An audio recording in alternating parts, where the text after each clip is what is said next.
Good morning. আজ সোমবার আর এখন সকালেই 7টার মতো বাজে। সকালবেলা ঘুম থেকে উঠে উঠোনের দুদিকে দুটো পদ্ম ফুল দেখে মনটা বেশ খুশি খুশি হয়ে গেল। আরও একটু বেলা হলে, অর্থাৎ এই 8টা-9টা মতো বাজলে দরজার দুদিকে লাগিয়ে রাখা এই পটুলাকা এবং 10টার ফুলের যে গাছগুলো রয়েছে, তাতে করে কি সুন্দর লাল, হলুদ, গোলাপি, সাদা ফুলে একদম সেজে ওঠে।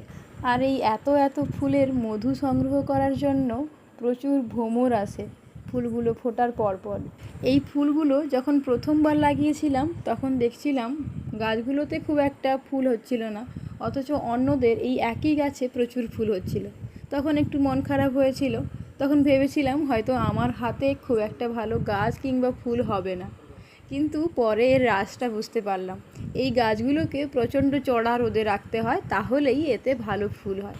এদিকে কথা বলতে বলতে আমার সকালবেলার সমস্ত কাজকর্ম কমপ্লিট, সেই সঙ্গে স্নান পুজোও হয়ে গেছে।